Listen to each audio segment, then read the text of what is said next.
I'm not sure other people that have worked with Russia here. No, okay, then I will need to introduce Artur. Basically, Odnoklassniki, one of the oldest, probably the oldest social network in Russia, the most popular social network for the games for the women, the best platform with games. It's really famous for the specific way they work with games, for the details. They have all the data. They care about their users.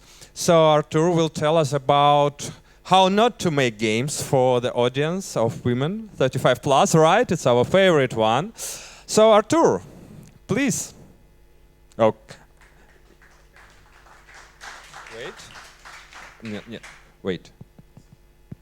Okay, now it's working. Thank you, Nick. Okay.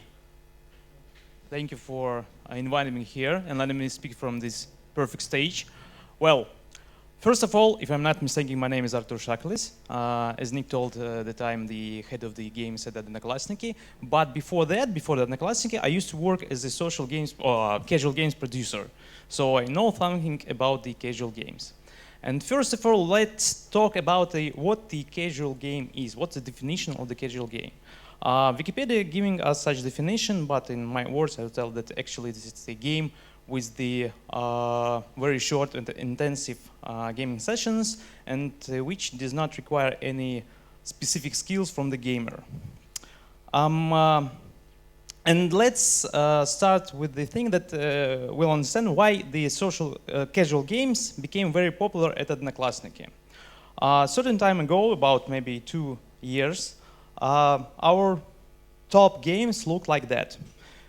In most cases, we had the hardcore games from the Plarium, and sometimes we had match-free games, but it only was the match-free mechanic games, butlers, etc. And we had no any casual games in the top at all.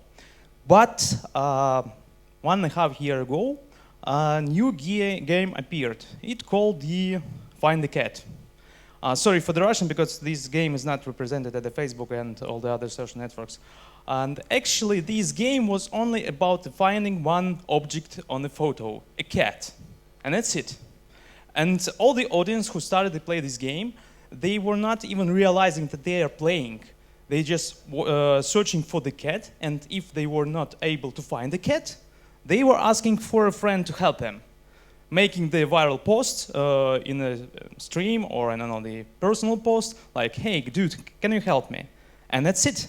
And when the user, again, reacted to this viral post, they entered the game without even realizing this is a game and started to play. By the way, who is curious? Here's a cat. And so, right now, our gaming audience look like that. I will not talk too much about this stuff, because probably this presentation could be downloaded and search through all the data, but our new most popular games are now look like that. In most cases, these are match-free games, and sometimes these are mid-core games like farms, and so on and so forth. So, for now, let's back to the times when the casual games were very, very popular. They were distributed through the try before you buy system, and this was my time where I entered the gaming business, etc. And during that time, Jason Kapalka, who used to be the general producer of the PopCap, presented very interesting presentation called the 10 ways to make the worst casual game. So I would like to continue what Jason started and try to describe how to make the worst social casual game. So from the very first slide, you need to make it very hard from the very beginning. Instead of that, try to create a habit. As I mentioned before about this Find the Cat game, all the users, they were not realizing that they're playing, but they entered the social network, they reacted to the viral posts, and they get used to play the game before they start to work. Like, I enter the office, and first thing that I do in the internet, I help my friend. So when you're talking about the casual games, it's only about the retention, it's about the creating a habit, and does a game need a tutorial, by the way? If the game needs a tutorial, if user cannot understand what you need to do in the game, probably your game is not a casual one. Next one, ignore the community. The very common mistake, because casual audience is probably the most socially active one. Games for the casual audience is not like the game. They're the communication tool. They are communicating with their friends through the games. So try to communicate what you're doing with your game, with your audience. Try to ask them what feature should you do next. They definitely will answer you and participate in development because we are very, very socially active. Next one is the loading time. Well, during these good old times when we had the try before you buy the casual games, our distribution file should be not more than the 20 megabytes. That's because of the internet bandwidth, etc. For now, it's not about the size of the file, but it's about the loading time. So if the game loads more than, I don't know, maybe about 7-10 seconds, that all the users became very annoyed and probably they will close your game. So of course we can talk that you can diversify your loading system, load all the mandatory files first, and etc. But some games, for example this one, they start to entertain the users. Then they have this loading screen. So on this screen you can shoot the bugs. Like you launch the game loads, and even from the very first, second, you can shoot the bugs and entertain your user from the very, very beginning. Very interesting approach. Yeah, the payment walls. Well, actually, I would not like to talk too much about that because during this conference, there is a huge amount of a great presentation. For example, Maya yesterday presented very interesting presentation about the monetization. But I will tell you that probably all the social networks have specific methods for the diversifying sales, etc. Odnoklassniki also has such methods. But I will tell you what kind of the impression game should leave to the user. And today I brought with myself probably the greatest casual game ever. I'll show you right now. By the way, I found it at the conference. Here it is.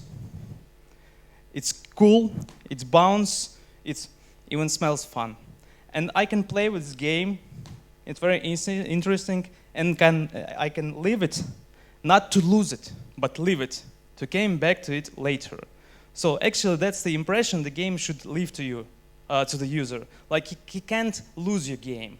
He can leave it to come back to it later. Actually, also there is a such interesting idea that when the user advances through the game, he thinks that he's doing everything right. If he somehow lost the level or something like that, or stuck, he thinks that he's unlucky. And if your game leaves such an expression, you're doing everything right. Next one. Make something like somebody else, like King, for example. When we're talking about the casual games market, I will tell that actually we're about using 50% of all the mechanics and the interesting ideas we had on all these try before you buy downloadable casual games. For example, here's the 3 games. All these games are the clones of another game, more popular, etc. For example, the Dynasty from Nevasoft. This Zuma-like game, but instead of the shooting balls from the fixed location, you could pick the ball from any place on the map and place it to another place. It's an interesting approach, some kind of the clone, but with interesting twist. Next one is the Totem Quest. This game based on the pipes or chains mechanic, where you don't need to swap the elements, but to rotate them. And each element has the in and out points, and you need to create the chain, constant chain of the elements of the same color. Also interesting mechanic, and I can't find very popular games on the social casual games market right now based on this mechanic. Next one, this game is already represented on the market, but the main idea is, again, it's a match-free game, but making the matches, you're destroying the background, which allows this magic lava flows from the one location to another one. We used to call such games the pathfinding mechanic. So there's a pass hidden in the field, and by making the matches, you're discovering this pass. Also very interesting. So if you would like to find some new ideas about how to create a new game on the social market, you can just play all these classic games, try find them on internet, etc. Terrifying, name, schematics, etc. Of course, remember your audience, but in this slide I would like to tell you about that there are two types of people. First one is color blind, and then the second one is shape blind. So try to make your elements in the game different color and the different shapes simultaneously. Like for example, if you're using all the bubbles but different color, probably many users will not see the potential matches. Be skimpy with the reward. Instead of that, first thing you should do, and then you come back to your offices, is to multiply all your rewards by 100. Instead of giving users 10 points for one match, give them 100. It will not ruin your economics in the game, but users would like to see how the game reacts. Your game should be responsive. For example, again, this is my super casual game. Like I bounce it, it bounces back. I bounce it, it bounces back. It's fun. I throw it away, nothing happens. It's not interesting anymore. Next one. Match-free game, that's easy to do. I will tell you that's easy to make a match-free mechanic, but it's kind of very hard to create a match-free game. Of course, you can implement the story. You can give the player a goal, some kind of, for example, you're not just making the matches and collecting points. You're solving some, I don't know, the story, the participating in war, etc. And of course, you should implement some kind of the character, because the user need to associate himself with somebody. And of course, some of you can tell, well, come on, guy, I don't have any characters in my game. It's not a character-based game. In this case, I'll answer like, do you remember this guy? Even Microsoft Word was able to implement the character in their program. Okay, the viral stuff. As I told you, the casual audience is very, very socially active, and they love to use the viral stuff. They love to use all these stream posts, notifications, etc. And of course, first of all, I would like to introduce all the viral mechanics we have at Odnoklassniki. If somebody would like to know about them better, find me at the conference. Me and my colleagues will explain. And again, probably even this slide you can find the most popular installed sources at Odnoklassniki. And first of all, it's of course the advertising. Next one is what the platform giving for free, like the new game section, genres, etc. Yeah, we are not cutting this stuff, and each game we launched, we like push with free traffic, and after that goes the viral stuff. So again, at Odnoklassniki, users like to click and drag the annotations and so on. Next one, ignore what everybody else tells you about the game, especially your mom. Your mom is the first tester you need to use. If your mom tells you that she does not understand how to play a game, probably your game is not a casual one. And second tester and second guy you should listen is the representative of the platform. Probably I'll skip this slide because I'm kind of too short of time, but show you this one because some time ago we opened and we launched the production department for the game developers. That's for free, and if you have your game launched at Odnoklassniki, you can send it to us just to ask for an advice. And special producer will make your game analysis, will recommend you some new features you should implement in the game, etc. in order to make the game more perspective at Odnoklassniki. Well, that's it. Thanks a lot. So, and I remember that presentation from Jason. It was 10 years ago in Kiev, I think. Yeah, something like that. Yes, exactly. It was amazing, yes. Still remember that. Okay, so the audience, the questions for Artur. Okay, we got the first one. Hi. You talked about the option of dealing with the long loading time, implementing a small game. While can you give an example or a few examples for a good practice of that? Yep, actually this was the screenshot from the game, and the name of the game was Azorium. I don't know if the game is represented at the Facebook, but you can find it at Odnoklassniki. Azorium. Oh, you can shoot the bugs, like all these, you see the flying bugs. The game is, if not mistaken, some kind of the tower defense-like game. So you start to defend your base from the very beginning. Yes, and from my experience in general, just make it shorter. When we launched the games in Japan, 10-second shortened loading time raised our secondary retention by 10%. So, okay, second question. Oh, hey guys, you can ask, he knows everything about casual games, and believe me, Russian social games are pretty much unique for they're the same as North American and European ones. Okay, we have the question, I think. No, wait. You need to talk in the mic.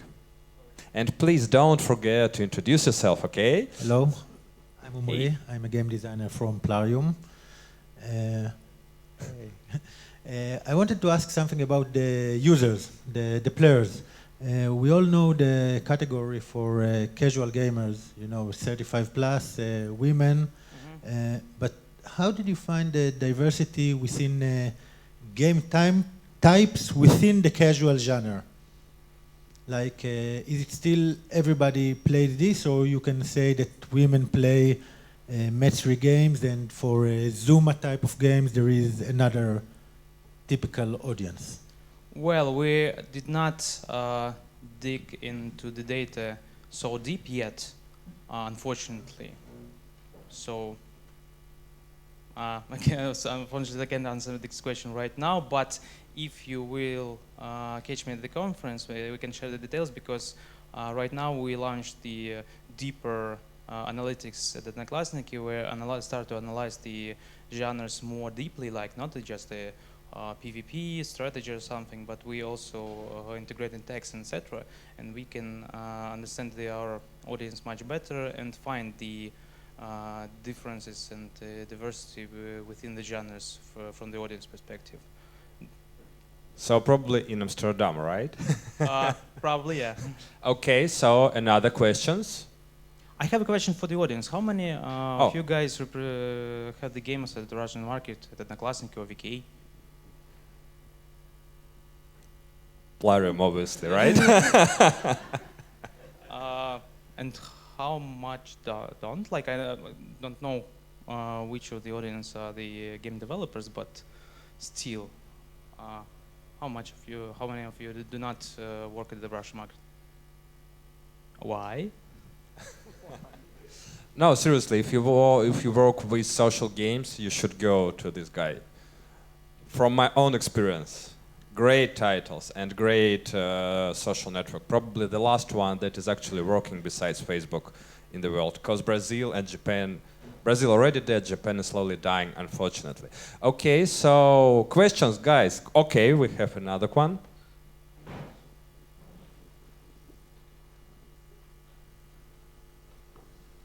Hi, I'm Nadav from the research department in Plarium. I have a question about specifically the Russian market and the audience. Do you find that there are special characteristics that are dominant in the Russian audience, but not so in the global audience, and why is that? Actually, first of all, this Find the Cat game, probably it would not be successful at the Facebook.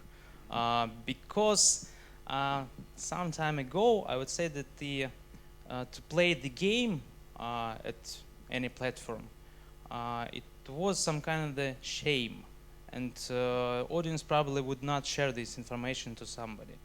And that's why it's kind of very popular at Odnoklassniki to play the quiz games, because in most cases it's not considered as playing the game, but like I don't know, the training your brain or something like that.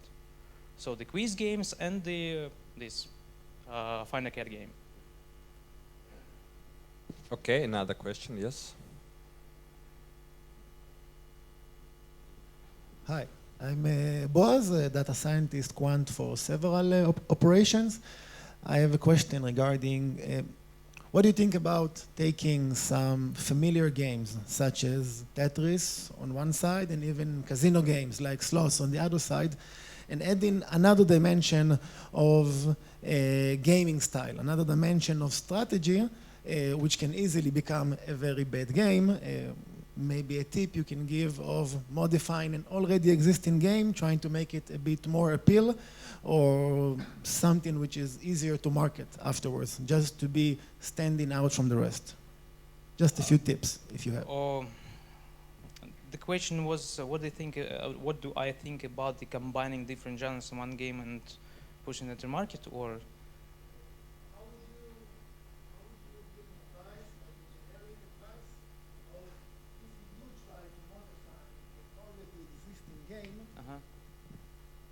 How can you do it without making it a bad game? Because it can easily become a very bad game when you take an already good one and try to modify it, add another layer of strategy or gaming or, I don't know, some sort of actions that you do have to take, which can easily become a very bad game, but how can you still come from an already existing game to a new one?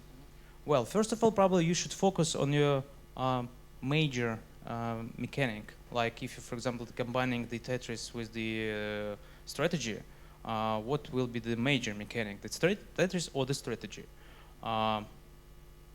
Second one, you should show your game to your mom. Well, in most cases, it's all about the user tests. I'm glad that I'm start to work at the social games market because you can test, you can soft launch the game, collect the data, etc. Unfortunately, at the casual games market, we didn't have an option to launch the game second time. Like it's one shot, one kill, or one shot, one miss. So probably it's all about the soft launching and user tests. Okay, any other questions? Okay, we have a question here. On the left side, yes. Hi, so my name is Shai. I'm from Viber. Mm-hmm. You know, Viber is pretty popular in Russia. We know that. I was curious to know if you think that there is potential for messaging apps to work with games. You know, specifically in the Russian market. If you think the users are interested in games not through the App Store, maybe to just go to the App Store. Like, from your experience, you guys have the store online on the website as well, right? And I guess that's the main way people find games. Mm-hmm. So just, you know, your insights about this subject. Once again, the major question was about the messaging games. The messaging apps promoting games, do you think that works well in Russia? Like, there has potential? Or maybe you think App Store and traditional ways of promoting games is better? Messaging games is like where the major gameplay is based on the messaging, or when it's distributed through the messenger. Get it. Well, I think that's only the question of the traffic. I don't think that the main idea of will be interesting to distribute the game for the messenger or not. It's all about the audience. Probably it's about well, you have the traffic, you can distribute it through the messenger. You have the social network, you can distribute it through the social networks. But I had some experience with such thing, and I used to work also as a social network producer. There was a local social network called 1LV, and they launched the games platform out there based on the messaging. Like, we implemented the possibility to start to play on the messenger. And in most cases, it was like the head-to-head multiplayer games, like, I don't know, some kind of the word quiz, the Worms-like game about tanks, And I would tell that these games became very popular. It was about the 80% of the audience who play such games, but unfortunately we were lack with the content, and new games were not going to our network. But all this experience tell me that probably it would be very successful if you could implement the games to the messenger. Okay, I think that's all for this presentation. Thanks a lot. Thank you. Yes, make some noise.